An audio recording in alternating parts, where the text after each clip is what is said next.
Hey everybody, it's Lon.TV, and we've got another low-cost NES clone console to take a look at. This is the Gamers Tech 8-bit HD. This runs your old Nintendo games. It has no games built into it, so you have to go out and find your old cartridges or buy some at a flea market or something because there is nothing inside of this that it can run. You got to bring your own games, and they got to be the original NES cartridges. Now, last week we looked at the Hyperkin version of this, which costs $39.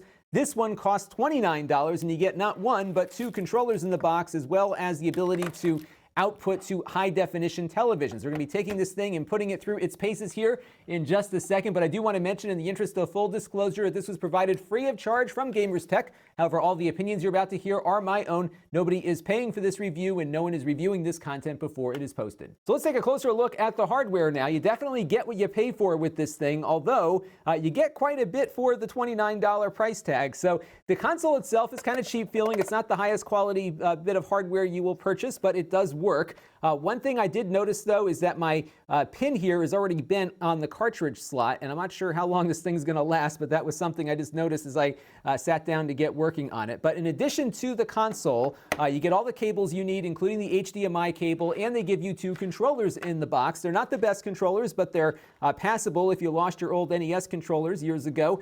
So the D-pad isn't bad on it, nice and responsive. The buttons I'm not as crazy about. They don't feel as good as the original does, but they're close, so it's workable, but not the best quality controller. But again, you do get two of them in the box, which I think is a pretty good deal for what you're getting on here.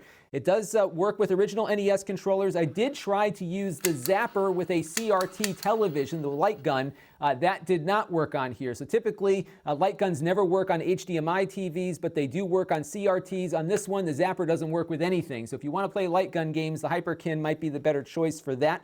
You got a power button here, a reset button over here. On the back, you've got your power input, your AV out for the composite connections to the CRT TVs, and then your HDMI output, which goes out to your high-definition TV, and it does seem to work pretty well at doing that. One thing they do recommend is that you get your cartridges very clean before you put them in, and I found this is very sensitive to dirty cartridges, and most of mine have been pretty dirty from all the abuse they've had over the years, so you definitely need to make sure they are clean and very well clean before you put them in. This one is almost as sensitive as your original NES might be. The cartridge is top load like so. It only works with the American games, and I don't believe this one will work with the games from Europe because there is no switch on it to go back and forth between PAL and NTSC. So US only on this one, it looks like. Does not appear to support the Famicom games either, although I guess you could probably put an adapter in. I don't own any Famicom games to test, so I was unable to try that. But one thing I did try, while I try to struggle to get that cartridge out,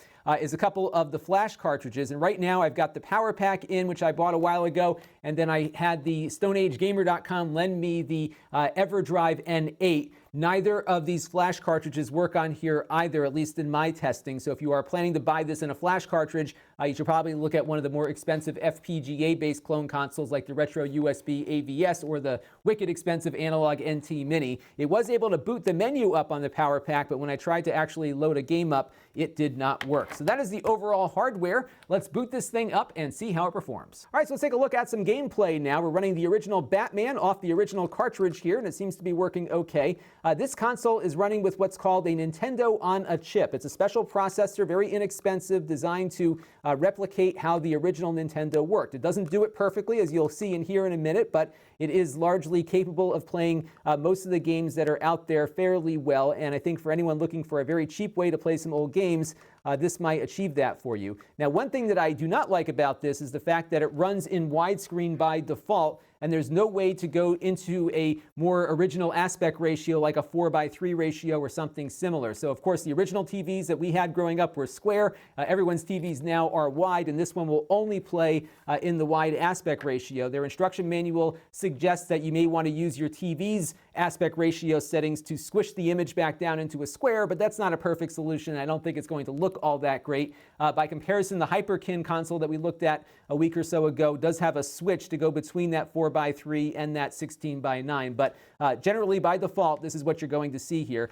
The colors look okay. There's a few games where it's off, like I saw in Super Mario 3 and a few others. It didn't look so great. I'll put up some direct feed footage on my extras channel that you'll find linked below to see and hear what it sounds like and looks like. And speaking of sound, unfortunately unfortunately, the sound is not accurate out of this thing, at least compared to the original NES. In fairness, though, few of these cheap clone consoles do accurately represent the original NES sound. So if you have been ingrained with the sounds of Mario and all these other games we played as kids, it will definitely sound a little off on here. And it's not you, it's the console. But again, other consoles like the Hyperkin have the same issue. But here is what it sounds like with Batman coming out of the 8-bit HD here.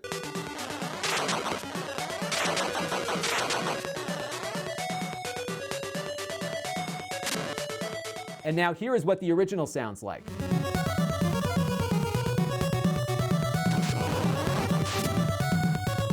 So you can hear there is definitely a difference between what you get out of the clone console versus the original. It's definitely not accurate, but to get accuracy, you got to spend a lot more money. So the Retro USB AVS, which is a more expensive FPGA-based clone console, does get up to that level of accuracy as the original, but you're going to pay a lot more for that than you will for this. And one last thing to take a look at here, and that is button lag. In other words, how long does it take for Batman here to jump after I push the button? And I measured this one as well as the RetroN HD last week, along with the analog NT Mini. I hooked them all up to my 4K TV over there. We shot the screen at 240 frames per second and counted the amount of time through the frames, how long it takes for a button to get registered on screen. Out of all of them, this one performed the worst. About a 100 millisecond latency between the time the button was pushed and when something registered on screen.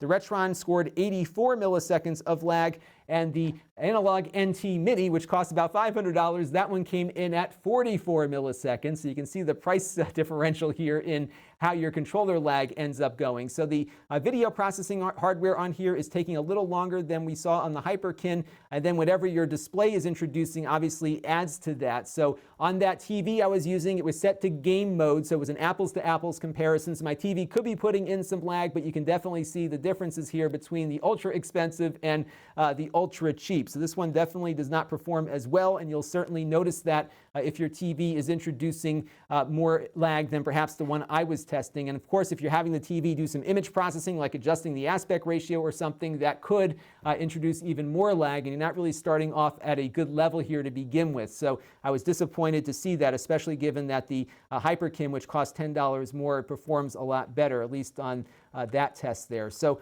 overall, I think it's not a bad little console for what you're paying. You're getting two controllers, which is good. It's compatible with NES controllers, but a couple of deal breakers are in the mix here for me. The first is the fact that it is locked to this widescreen mode, and you cannot get the screen into a more original aspect ratio without having to rely on your television to do it. That's a knock against it. The other knock is that when you're hooked up to a regular CRT TV, the zapper, the light gun, doesn't seem to work, which I think would be a big selling point for a lot of these consoles, to be able to play your light gun games again on your old TV. It doesn't do that, and the Hyperkin does. And for $10 more, you do get only one controller versus two, but it's a higher quality controller. There's a little less lag on the console itself, and I think if I was making the choice here between the $39 Hyperkin and the $29 8-bit HD, the Hyperkin would probably be the better choice for me. But my pick still remains, if you can afford it, the analog NT Mini. But short of that, the Retro USB AVS that we reviewed a few months ago, that's about $175 or so. Pair that one up with a flash cartridge, and it is awesome. You can see all the reviews that I've done down below in my playlist if you want to see what else is out there for NES clone consoles, especially if you have money to spend. But if you only have like $30 or $40 to spend, I think the extra $10 on the Hyperkin is a better choice. Neither of these things is perfect, but the Hyperkin is a little bit better than the 8-bit HD. This is Lon.TV. Thanks for watching. This channel is brought to you by my Patreon supporters, including gold level supporters Mark Bollinger and Cody Falk. If you want to help the channel, you can by contributing as little as $1 a month.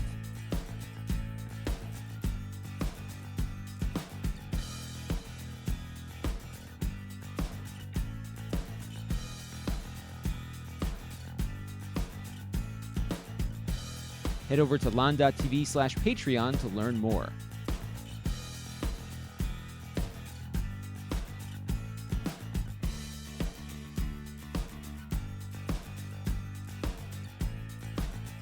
And don't forget to subscribe. Visit Lon.TV/S.